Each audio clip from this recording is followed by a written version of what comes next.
မင်္ဂလာပါရှင်ကျမတို့ channel ကနေနောက်ဆုံးရရှိထားတဲ့သတင်းသစ်များကိုတင်ဆက်ပေးပါရမယ်ပထမအဆုံးဝေါမြို့နယ်နဲ့မြိုင်မြို့နယ်တို့မှာစစ်တပ်တပ်ဆွဲထားတဲ့နေရာနဲ့စစ်ကြောင်းကိုတိုက်ခိုက်မှုစစ်သား9ဦးသေဆုံးတဲ့အကြောင်းကိုတင်ဆက်ပေးပါမယ်ပဲခူးတိုင်းဝေါမြို့နယ်တွင်အကြမ်းဖက်စစ်တပ်အထိုင်ချတပ်ဆွဲထားတဲ့နေရာနဲ့ပြူစောတိကောင်းဆောင်နေကိုလက်နက်ကြီးများဖြင့်ပစ်ခတ်တိုက်ခိုက်ခဲ့ကြောင်းပဲခူးခရိုင်ပကဖမှတာဝန်ရှိသူတို့ကပြောကြားပါရယ်ဖေဖော်ဝါရီလ10ရက်နေ့မှာဝေါမြို့နယ်လက်ပံရွာရှိအကြမ်းဖက်စစ်တပ်တပ်ဆွဲထားတဲ့လက်နက်ကြီးပစ်ခတ်တဲ့နေရာနဲ့ပြူစောတိကောင်းဆောင်အောင်ကြီးရဲ့နေအိမ်ကိုတော်လှန်ရေးတပ်ဖွဲ့များကလက်နက်ကြီးများဖြင့်ပစ်ခတ်တိုက်ခိုက်ခဲ့ကြောင်းထိုတိုက်ခိုက်မှုတွင်စစ်တပ်ဘက်မှထိခိုက်ဒေဆုံးမှုအခြေအနေကိုအတိမပြုနိုင်သေးကြောင်းသိရပါရယ်အဲ့ဒီရွာကစစ်သားနဲ့ပြူစောတိအင်အား40လောက်ရှိတဲ့ထိခိုက်ပျက်စီးမှုအခြေအနေကိုတော့အတိအကျမသိရသေးဘူးဟုပဲခူးခရိုင်ပကဖမှတာဝန်ရှိသူကပြောပါရယ်ထို့ပြင်မကွေးတိုင်းမြန်မြို့နယ်ရှိအိုရင်းရွာကိုစစ်ကြောင်းထုံဝင်ရောက်လာတဲ့အကြမ်းဖက်စစ်တပ်ကတော်လှန်တပ်ဖွဲ့များမှထောင်ထားတဲ့တပ်တာမိုင်းကိုဖွင့်ကြည့်ရမှာပောက်ကွဲမှုဖြစ်ပွားပြီးစစ်သား9ဦးသေဆုံးခဲ့ကြောင်း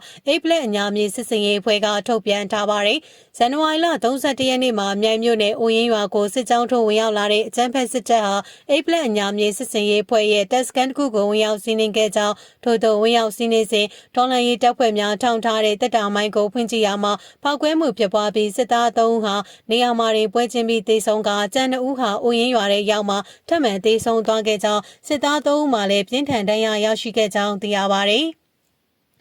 အဆိုပါအကြမ်းဖက်စစ်တပ်စစ်ကြောင်းဟာအိပလက်အညာမြေစစ်စင်ရေးဖွဲ့ရဲ့တပ်စခန်းမှာဖောက်ခွဲရေးပစ္စည်းများနဲ့ယူနီဖောင်းထုတ်လုပ်ပစ္စည်းများငွေကျပ်300ခန့်ကိုမိရှို့ဖျက်ဆီးခဲ့ပြီးအိုရင်းရွာဖုန်ကြီးကျောင်းမှာစံအိမ်များကိုလည်းကားလေးစီးဖြင့်ယူဆောင်သွားကြောင်းအိပလက်အညာမြေစစ်စင်ရေးအဖွဲ့အနေနဲ့ပြည်သူနဲ့တသားတဲ့အမြဲရည်တည်ပြီးထောက်ပံ့ကူညီသူများကိုလည်းအထူးကျေးဇူးတင်ရှိကြောင်းသတင်းထုတ်ပြန်ထားပါတယ်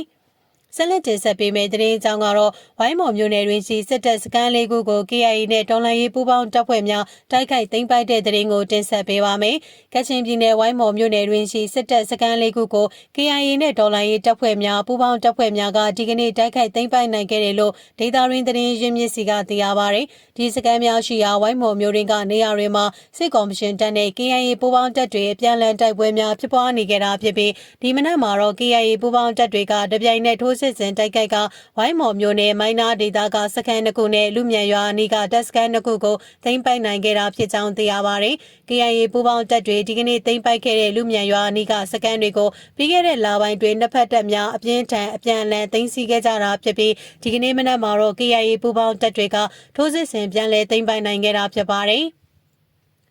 ဒီစကန်တွေကို KIA ပူးပေါင်းတပ်ဖွဲ့များကတိုက်ခိုက်သိမ်းပိုက်ခဲ့ပြီးစစ်ကော်မရှင်တပ်ဖွဲ့ကနေ့လယ်ပိုင်းမှာဂျက်ဖိုက်တာတွေနဲ့ဘုံကျဲပစ်ခတ်တိုက်ခိုက်ခဲ့တယ်လို့သိရပါတယ်။ဒီစကန်သိမ်းပွဲများအတွင်းစစ်ကော်မရှင်တပ်သားများသေဆုံးမှုရှိခဲ့ပြီးလက်နက်ခဲယမ်းများလည်းသိမ်းဆည်းရမိခဲ့တယ်လို့ဒေတာရင်းသတင်းရင်းမြစ်ကဆိုပေမဲ့ဒီပေါ်မှာသတင်းဌာနအနေနဲ့တိကျအတည်ပြုနိုင်ခြင်းမရှိသေးပါဘူး။ဒါအပြင်ကချင်ပြည်နယ်မိုးညင်းမြို့နယ်အင်းတော်ကြီးကအနောက်ဘက်ခြမ်းမှာရှိတဲ့စစ်တပ်စကန်ကို KIA ပူးပေါင်းတပ်ဖွဲ့များကဒီကနေ့မနက်ပိုင်းမှာတိုက်ခိုက်သိမ်းပိုက်ခဲ့ကြောင်းလည်းသိရှိရပါတယ်။